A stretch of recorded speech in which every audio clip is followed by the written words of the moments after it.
네, 제가 광주에 있는 경당을 찾아간 날은 갯바람이 살갗을 파고드는 아주 매서운 날씨였는데요. 이에 아랑곳하지 않고 목검을 들고 또 기합소리와 함께 무예를 연마하는 모습이 아주 인상적이었습니다. 24반 무예는 24가지 병기를 이용한 우리의 전통 무예인데요. 임진왜란 이후에 시작되어서 조선 정조 때 완성한 무예도보 통지란 책을 광주경당의 임동규 씨가 200년 만에 그대로 재현해서 수련을 쌓고 있습니다. 지금 이 모습은 봉을 가지고 하는 수준인데요. 영화의 한 장면 같지 않습니까? 아주 반가운 소리가 나네요. 네, 바로 저 책이 무예도보 통지입니다. 임진왜란은 조선, 일본, 중국의 무술이 한자리에서 펼쳐진 전쟁이었고 또 그 후에 국뽕의 표를 느껴서 만들기 시작해서 정조 때 동양미를 지배성한 바로 이 책이 나오게 된 것입니다. 지금 보이듯이 장창, 죽창창, 기창, 또 당파, 쌍수도 등 24가지 병기들의 활용법을 자세히 설명해 놨습니다. 무예도보 통지에서 도는 그림을 또 보는 설명을 뜻하는데요. 자, 저렇게 동작 하나하나도 그림으로 그려서 연결이 되니까 보기만 해도 쉽게 이해할 수가 있습니다. 자, 그럼 그 중에서 몇 가지 병기들을 한번 직접 보실까요? 지금 보이는 것이 월도입니다. 크지요? 청룡원을 또. 예. 저건 협도라는 건데요. 그렇죠. 네. 긴 자루 끝에 검이 꽂혀 있는 형태입니다. 자, 저것은 편과 곤입니다. 편은 곤 끝에 쌍절곤 같은 봉이 하나 더 붙은 것입니다. 자, 이것은 깃발이 꽂힌 기창이고요. 예, 우리 선조들은 이러한 병기를 가지고 전쟁에 나가서 실제로 싸웠는데요. 저건 손지창 무예 24반, 예, 바로 우리 조상의 혼이었습니다. 민족무예를 한마디로 규정하면은 우리의 몸짓입니다. 우리의 몸짓은 한반도라는 자연적 조건과 우리들만의 어떤 역사적 체험을 통해서 이거 형성되어진 것이기 때문에 우리 체질과 생리에 가장 잘 알맞는 그런 장점이 있습니다. 이것이 또 구체적으로는 가령 외래 침략자들이 쳐들어왔을 때 그 외래 침략자를 격퇴하겠다는 그런 적극적 의지, 자주적 사상 이런 것은 하나의 관념 형태고 그 관념 형태의 어떤 그 반영으로서 몸으로 나타나는 것이 바로 무예입니다.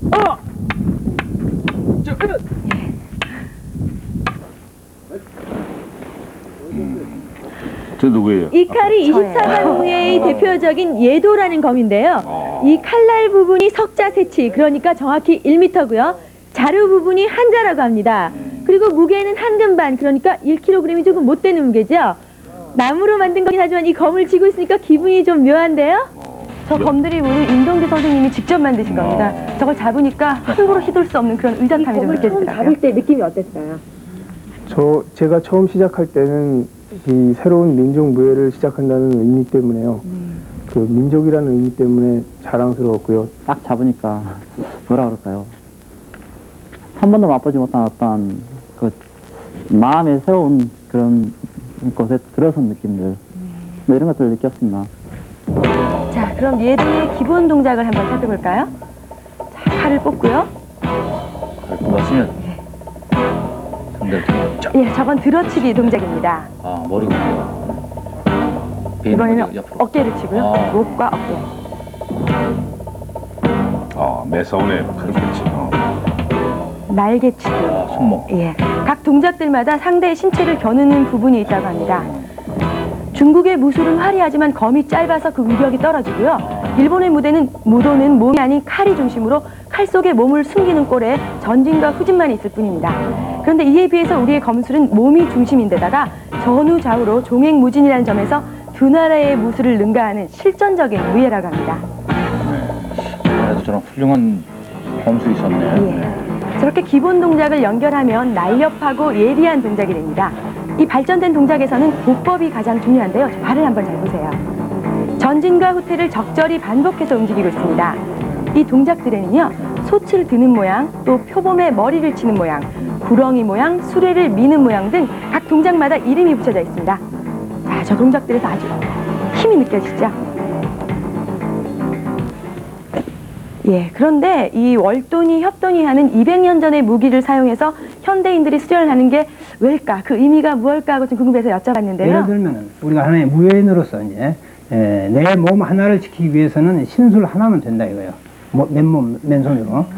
그러고 예를 들면 내 가족이나 내 마을이나 또 내 회사나 이런 걸 지키기 위해서는 역시 이제 몽둥이가 필요하다 이겁니다. 그래서 이제 그 봉술, 곤봉 이런 것들이 이제 필요한 거고, 적어도 어떤 국가 민족의 차원의 문제를 가지고 나올 때는 칼을 든다 이겁니다. 과거에는 예를 들면 칼이 최고의 무기였기 때문에, 그래서 어떤 이 검법을 하는 사람들, 그런 사람들은 자연히 어떤 금기가 그 검법을 배워가지고 어떤 개인의 원수를 갚는다든지 누구하고 싸운다든지 그런 수단으로 하는 것이 아니라 어떤 국가 민족적 차원의 문제를 가지고 고민하게 되고 또 그런 문제를 해결하기 위해서 적극적으로 노력하는 하나의 그런 우국지사가 된다는 그런 의미가 되기 때문에 이거는 도저히 학교에서 우리가 공부할 수가 없고 누가 그것도 가르치지도 않고 그런 과목도 없는데 이런 무예를 통해서 그런 것을 익히고 배우게 된다는 그런 뜻이 되겠습니다.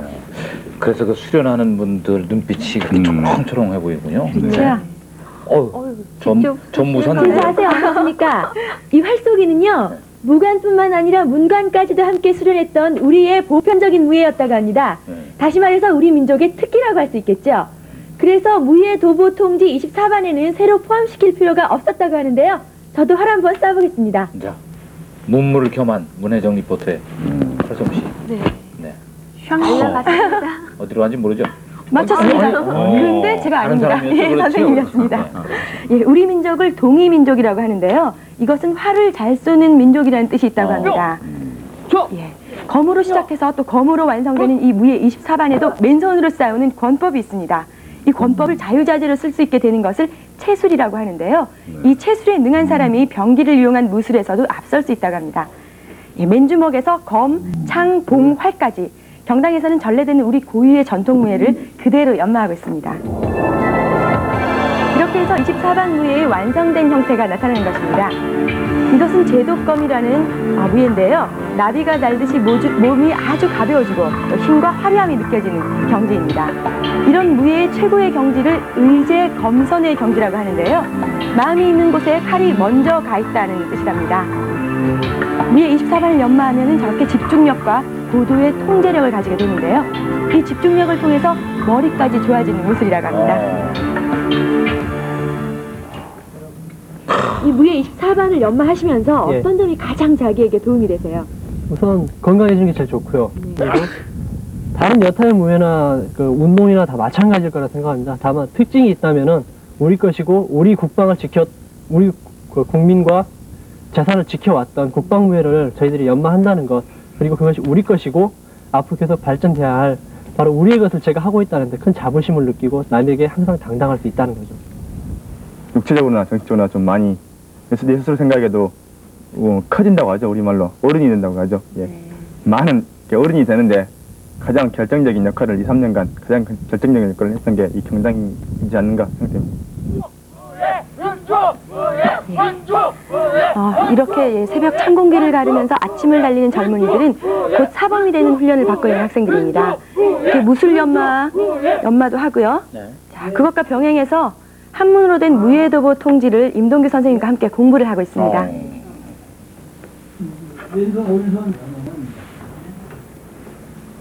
외침의 순환 이후에 만들어진 국방무술이 이제는 우리의 정신과 전통을 이어나가는 정신무예로서 자리 잡아 나가고 있는 경당을 오늘 살펴봤는데요. 민족무예를 복원하는 데서만 그치는 것이 아니라 살아나가면서 흐트러지기 쉬운 우리 자신의 모습을 가다듬어 볼 수 있는 자리라는 생각이 듭니다.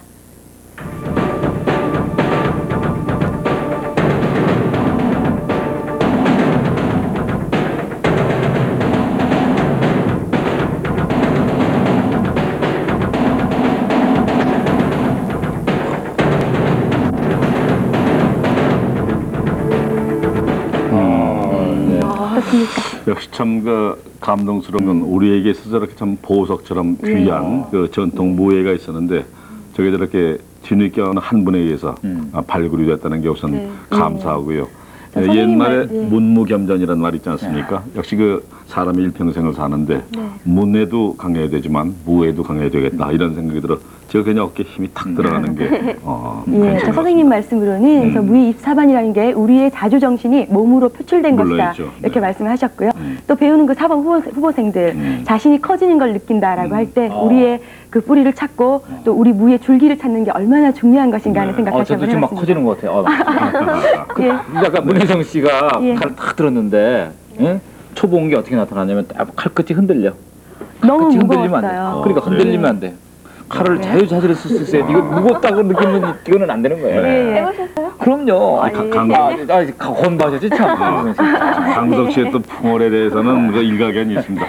아무튼 여하튼간에 이렇게 그 우리에게 있어서 소중한 보석 전해오는 저런 그 무예가 재발굴이 됐다는 사실 우선 반가운데 저런 것들이 바로 이제 국민 것으로 확산이 됐으면 그런 생각입니다.